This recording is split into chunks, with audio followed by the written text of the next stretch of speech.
Hello student, एक बार फिर से आपका स्वागत है। पार्टनरशिप का हमारा 12th क्लास का चैप्टर चल रहा था। आज इसमें रिवैल्यूएशन अकाउंट बनाएंगे हम। रिवैल्यूएशन अकाउंट क्यों बनाया जाता है? देखिए, जब दो पार्टनर होते हैं और उन दो पार्टनर के बीच कोई नया पार्टनर आ जाता है तो उसमें उस सिचुएशन में रिवैल्यूएशन बनता है। या कोई नया पार्टनर या कोई जो पार्टनर था वो जाता है या रिटायर हो जाता है या मर जाता है तो उस सिचुएशन में भी रिवैल्यूएशन जरूर बनता है। रिवैल्यूएशन का मतलब क्या होता है कि जो वैल्यू थी हमारी, जो हमने एसेट्स हैं, हमारी जो लायबिलिटी है, उनकी दोबारा से वैल्यू करना। तीन चीज़ें हमने इस चैप्टर में अब तक समझ ली है: new ratio, sacrificing ratio, gaining ratio, valuation of goodwill और इसके बाद रिवैल्यूएशन अकाउंट। देखिए, जब भी कोई नया पार्टनर आएगा या पार्टनर जाएगा तो new ratio, sacrificing ratio, gaining ratio होगा और वैल्यूएशन ऑफ गुडविल होगी। तो जब ये दोनों चीज़ें होगी तो तभी रिवैल्यूएशन अकाउंट बनाना ज़रूरी होता है। ठीक है, तो रिवैल्यूएशन को इस तरह हम समझेंगे। मान लीजिए ये एक बिजनेस है यहाँ से लेकर यहाँ तक, और इस बिजनेस में यहाँ पर एक नया पार्टनर ऐड हो जाता है। पहले दो पार्टनर थे, ए और बी, जिनकी रेशो थी 3:2। ठीक है, यहाँ पर एक नया पार्टनर ऐड हो गया जो सी है। अब इनकी जो रेशो है वो ये है। तो यहाँ पर रेशो तो चेंज हो गई। तो रेशो चेंज हो गई तो रिवैल्यूएशन हम जरूर बनाएंगे, क्योंकि एक नया बंदा यहाँ पर ऐड हो रहा है। पहले दो थे, अब तीसरा आ गया है। अब मुझे एक बात बताइए कि यहाँ पर इस जगह में यहाँ से लेकर यहाँ तक जो इनका बिजनेस चला, इस बिजनेस में जो इनका सी पार्टनर आया है, क्या यहाँ पर इस सी पार्टनर को ये अपना हिस्सा देंगे? जो इनका प्रॉफिट इस हिस्से में हुआ इसके नए आने से पहले, यहाँ पर इसकी आने की डेट है, इसके आने से पहले जो इसको प्रॉफिट हुआ इन दोनों लोगों को, क्या ये अपना हिस्सा इसको देंगे? नहीं देंगे, क्योंकि ये इन दोनों ने कमाया है। तो ये सी को क्यों देंगे? लेकिन जहाँ पर ये सी एंटर हुआ यहाँ से लेकर यहाँ तक, क्या इस पीरियड में ये सी को उसका हिस्सा देंगे प्रॉफिट का? बिल्कुल देंगे, क्योंकि जब इसकी आने की डेट थी, जब ये आया तो उसके बाद का जो लाभ होगा, जो हानि होगी, वो इन सी में जरूर बटेगी। तो अब ये बात आती है कि भाई यहाँ पर क्या हो सकता है जो ये आपस में बांट ले। तो इसमें रिजर्व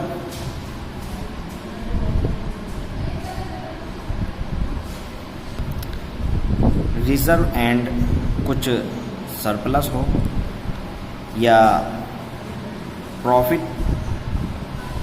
या लॉस हो, या तो यहाँ तक जो इन दो लोगों का जो बिजनेस चल रहा था इस पीरियड तक इनका रिजर्व और सरप्लस पड़ा हो या प्रॉफिट एंड लॉस पड़ा हो, जो आपको बैलेंस शीट में शो होगा। तो ये बताइए कि जो इन लोगों का ये रिजर्व एंड सरप्लस या प्रॉफिट एंड लॉस पड़ा था इस सिचुएशन का, क्या ये अपने ये हिस्सा सी को देंगे? नहीं देंगे, क्योंकि ये जो है इन दोनों का कमाया हुआ है। तो सबसे पहले आपको बैलेंस शीट में अगर ये दिखे तो सबसे पहले आपको इसकी रिवैल्यूएशन करनी होगी। ठीक है, इसकी रिवैल्यूएशन आपको इसको बांटना होगा ओल्ड पार्टनर में और ओल्ड रेशो में। ठीक है, अब ये चीज़ तो आपको दिख रही है, reserve and surplus, profit and loss तो आपको बैलेंस शीट में दिख जाएगा, तो आप इसको बांट देंगे। लेकिन कुछ चीज़ें ऐसी होती हैं जो आपको दिखाई नहीं देगी, वो आपको देखनी पड़ेगी। किस तरह दिखेगी वो आपको? मान लीजिए एक शॉप जो थी इन दो लोगों ने खरीदी, जिसकी कीमत 6 लाख रुपए थी। उस शॉप की कीमत यहाँ पर 6 लाख रुपए थी, और 6 लाख रुपए के बाद यहाँ तक उस शॉप की, जब इसका न्यू पार्टनर का एडमिशन हुआ तो यहाँ तक उस शॉप की कीमत जो 9 लाख रुपए हो गई, और 9 लाख रुपए में इनको 3 लाख का फ़ायदा हो गया। लेकिन इन लोगों ने इस शॉप को यहाँ पर नहीं बेचा, क्योंकि जितनी एसेट्स जितने टाइम रहती है हमारे पास उतनी ही उसकी कीमत बढ़ती है। तो इन लोगों ने क्या करा, इसको आगे भी बढ़ाया, और ये यहाँ पर अब इसकी कीमत 10 लाख हो गई। अब ये 10 लाख हो गई, यहाँ पर इस पीरियड के बीच उसको 1 लाख रुपए की इसमें बढ़त हुई। अब मुझे ये बताइए कि आप सी को पूरे 6 लाख से 10 लाख तक का हिस्सा बांटेंगे, या 9 लाख के बीच 9 और 10 के बीच जो उसके एडमिशन का पीरियड था, तो उसके बाद का हिस्सा बांटेंगे। तो उसके बाद का हिस्सा जो 1 लाख रुपए हैं वो बांटेंगे। लेकिन इससे पहले जो 6 लाख की ये आपकी शॉप थी, ये आपको रिवैल्यूएशन अकाउंट जो यहाँ पर आप बनाएंगे, इसके एडमिशन पर यहाँ पर इसकी जो कीमत है वो 9 लाख रुपए आपको दिखानी होगी। क्योंकि अगर आप ये इसकी कीमत 6 लाख रुपए ही दिखाएंगे तो यहाँ पर जब इसको आप बेचेंगे तो इसकी कीमत 10 लाख होगी और प्रॉफिट 4 लाख होगा। इस 4 लाख को फिर आपको तीनों पार्टनर के बीच में बांटना होगा। तो रिवैल्यूएशन अकाउंट इसीलिए बनाया जाता है कि इस जो 6 लाख की शॉप थी, यहाँ तक ये 9 लाख की हो गई, लेकिन रिवैल्यूएशन जब इसका हमने करा, इस एसेट्स का रिवैल्यू करा, क्योंकि एक नया पार्टनर आ गया तो इसकी कीमत 9 लाख हो गई। इस 9 लाख के बाद जो इसकी कीमत बढ़ेगी वो सी में हम बांटेंगे। ठीक है, तो ये आपको दिखाई नहीं देगी, लेकिन ये आपको इसकी रिवैल्यूएशन निकालनी होगी। ठीक है, तो अब हम रिवैल्यूएशन अकाउंट के रूल्स के ऊपर आते हैं। इसके रूल्स क्या कहते हैं? सबसे पहले हम एसेट्स की बात करें। अगर आपकी एसेट्स इंक्रीज़ हो रही है, तो इस सिचुएशन में आपकी एंट्री क्या बनेगी? देखिए, जब एसेट्स आपकी इंक्रीज़ होती है तो ये आपके लिए प्रॉफिट होता है। ठीक है, एसेट्स जब आपकी इंक्रीज़ होती है तो ये आपके लिए प्रॉफिट होता है।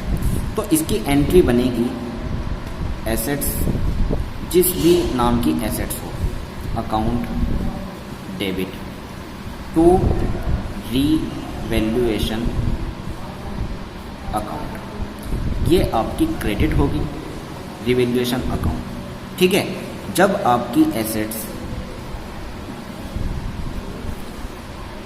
डिक्रीज होगी, माइनस होगी, मान लीजिए पहले आपकी कोई मशीन की कीमत 1 लाख रुपए थी, लेकिन जब आपने उसका रिवैल्यूएशन करा तो अब उस मशीन की जो कीमत है वो 80,000 रुपये रह गई। तो आपकी 1 लाख रुपए वाली मशीन 80,000 की रह गई। ये आपके लिए प्रॉफिट हुआ या लॉस हुआ? ये आपके लिए लॉस हुआ। तो जब आपको आपकी जो एसेट्स है वो डिक्रीज़ हो तो इसमें आपको क्या इसकी एंट्री करनी है? इसकी एंट्री करनी है revaluation account debit to assets name, जो भी जिस भी नाम की एसेट्स है, बिल्डिंग हुई, मशीनरी हुई, जिस भी नाम की एसेट्स है, टू एसेट्स अकाउंट। ठीक है, इसके बाद अब हम आते हैं लाइबिलिटीज़ में। लाइबिलिटी, जब आपकी लाइबिलिटी इंक्रीज़ होती है, इंक्रीज़ मतलब जब मान लीजिए आपकी जो देनदारी है, आपको लोगों को मान लीजिए पैसा देना है 1 लाख रुपए, या आपने लोन लिया 1 लाख रुपए का, उस पर ब्याज लग के अब वो लोन हो गया 1,10,000 का या 1,05,000 का, तो ये आपकी जो लाइबिलिटी है वो बढ़ गई। तो ये आपके लिए प्रॉफिट हुआ या लॉस हुआ? ये आपके लिए लॉस हुआ, क्योंकि आपकी जब लाइबिलिटी बढ़ती है तो ये आपके लिए लॉस होता है। तो लॉस की एंट्री लाइबिलिटीज़ की क्या होती है? Revaluation account debit to liability, जिस भी नेम की लाइबिलिटी है उसका नेम। ठीक है, इसके बाद जब लाइबिलिटी आपकी डिक्रीज़ हो, जब लाइबिलिटीज़ आपकी डिक्रीज़ हो, इसका मतलब क्या हुआ? मान लीजिए आपकी देनदारी तो थी 80,000 रुपये की, और अब आपने जो देखा कि आपकी देनदारी घटकर 70,000 रुपये रह गई, तो ये आपकी जो लाइबिलिटी है वो डिक्रीज़ हुई है। तो ये आपके लिए प्रॉफिट होगा या लॉस होगा? ये आपके लिए प्रॉफिट होगा, क्योंकि पहले आपको ज़्यादा पैसा देना था, अब आपको कम पैसा देना है। तो ये आपके लिए प्रॉफिट होता है जब आपकी लाइबिलिटी डिक्रीज़ होती है। तो इसकी एंट्री क्या होती है? Liability account debit to revaluation account. ठीक है, इसके बाद अगर आपको जो रिवैल्यूएशन अकाउंट है जो आपने बनाया है वो आपको शो कर रहा है प्रॉफिट, वो आपको प्रॉफिट शो कर रहा है, तो इसमें एंट्री किस तरह ट्रांसफ़र होगी? Revaluation account debit to old partner with old ratio. देखिए रिवैल्यूएशन का जब आपका प्रॉफिट शो करे, रिवैल्यूएशन में आपको प्रॉफिट शो करे तो वो आप अपने ओल्ड पार्टनर में बांटेंगे ओल्ड रेशो में, ठीक है।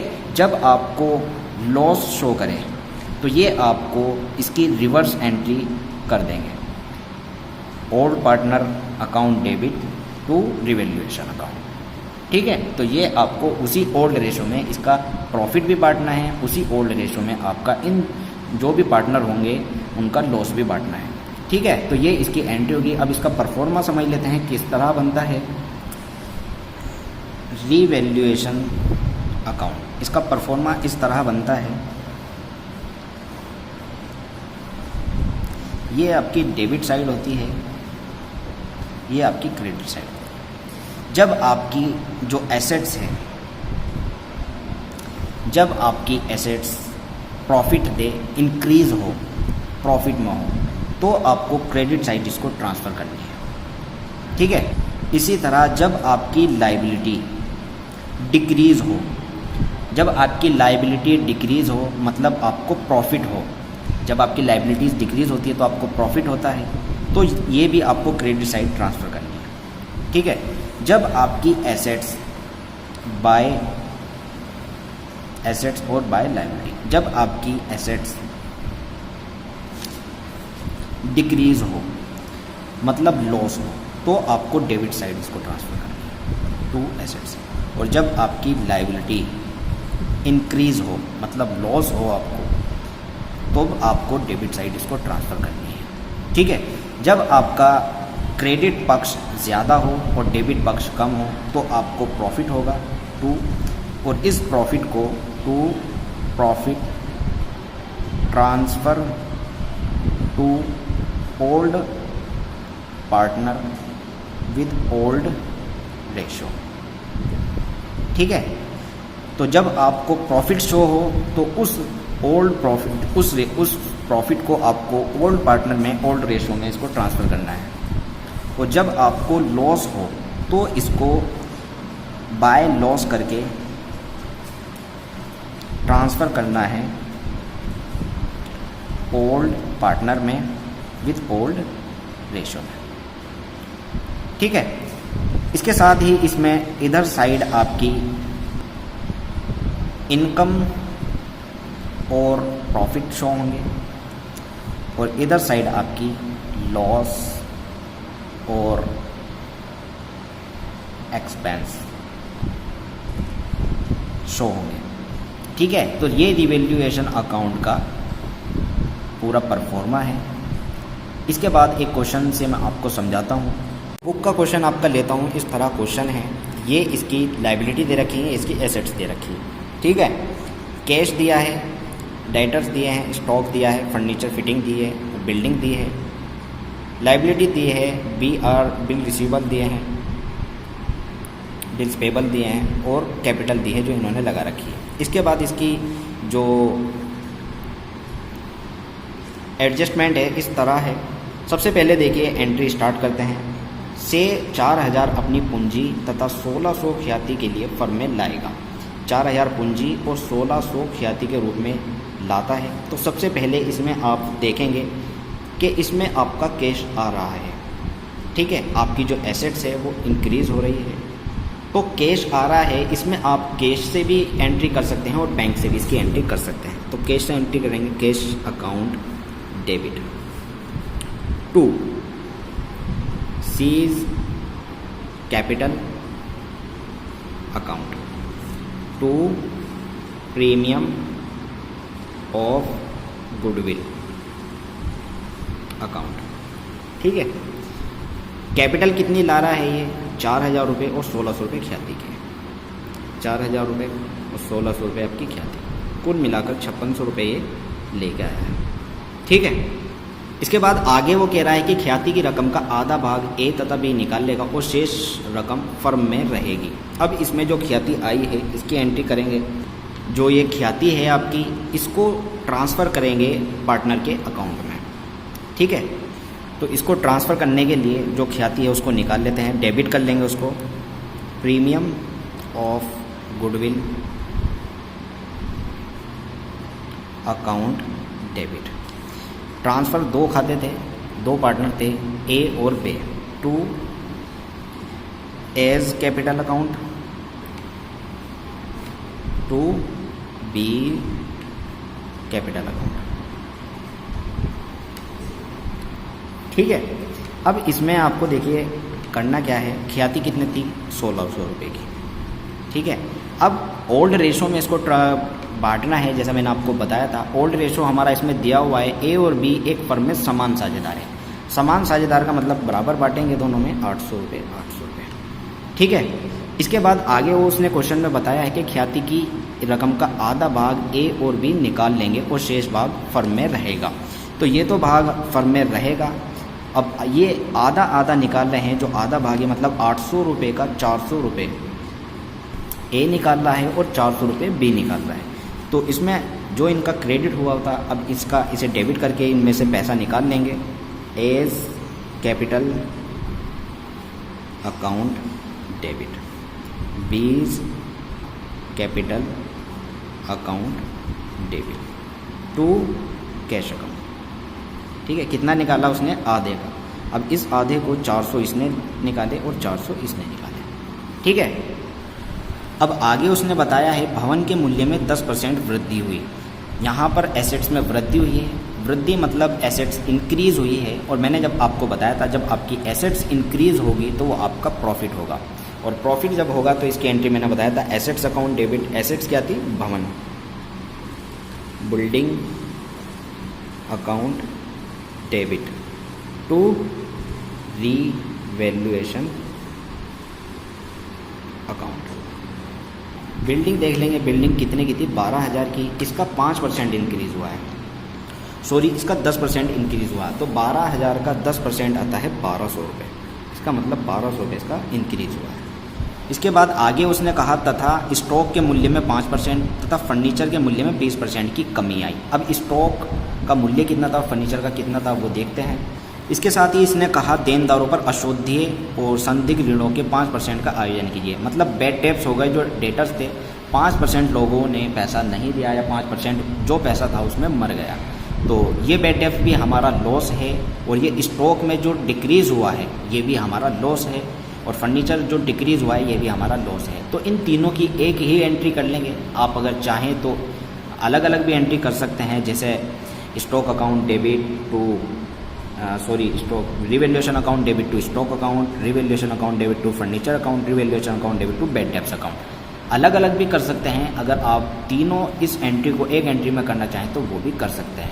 ठीक है, तो आप पहले इसमें देख लेंगे कि स्टॉक कितने का है, फर्नीचर कितने का है और आपका डेटर्स कितने के हैं। स्टॉक हमारा 5400 रुपये तक का था और फर्नीचर हमारा 600 रुपये का था, और जो डेटर्स थे वो 4300 रुपये के थे। ठीक है, इनका अब हम निकाल लेंगे। तो जो स्टॉक था हमारा वो 5400 का था, इसका 5% डिक्रीज़ हुआ है 270 रुपये। फर्नीचर हमारा 600 का था, 20% डिक्रीज़ हुआ 120 रुपये, और डेटर्स हमारे 4300 रुपये थे, 5% इसमें बैड डेब्ट्स हुआ है 170 रुपये। अभी इसकी एंट्री लॉस की मैंने एंट्री आपको समझाई थी। लॉस की एंट्री होगी रीवैल्यूएशन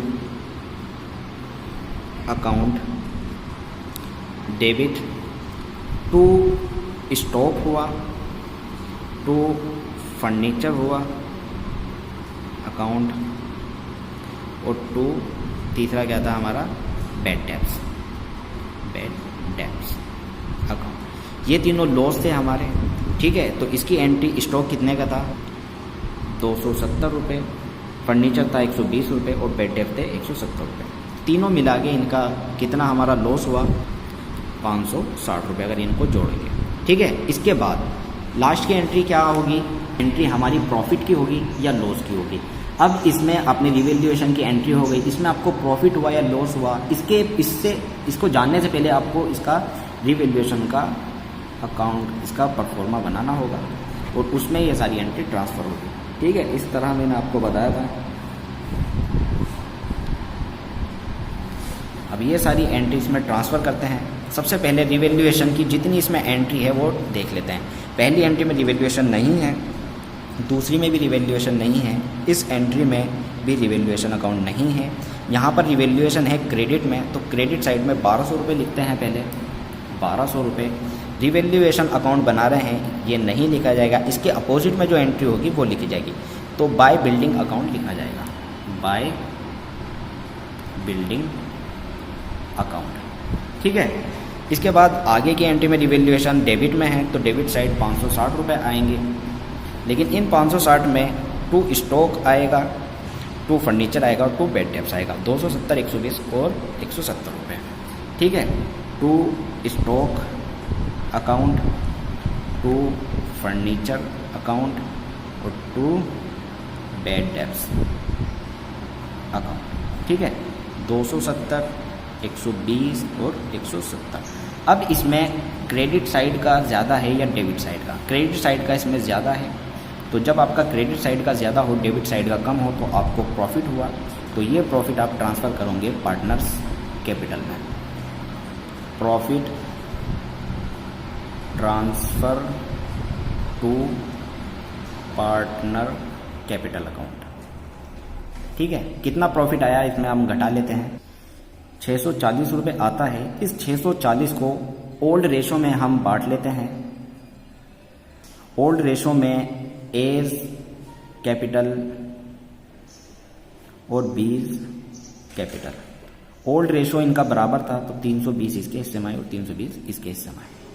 ठीक है, अब इसमें हमको प्रॉफिट पता लग गया 640 रुपये। अब यहाँ पर हम प्रॉफिट की भी एंट्री कर सकते हैं। अगर प्रॉफिट आए तो मैंने आपको बताया था क्या एंट्री होगी, और लॉस आए तो क्या एंट्री होगी। प्रॉफिट की अगर आपको याद हो, revaluation account debit to A's capital account to B's capital account. ठीक है, कितना आता है? 640 रुपये, 320 इसके और 320 इसके। ठीक है, इस तरह इसकी जर्नल एंट्री बनेगी और इसका रिवैल्यूएशन अकाउंट बनेगा। इस तरह इसका प्रॉफिट एंड लॉस निकले। ठीक है, तो ये था आज की वीडियो। उम्मीद करता हूँ आपकी समझ आए।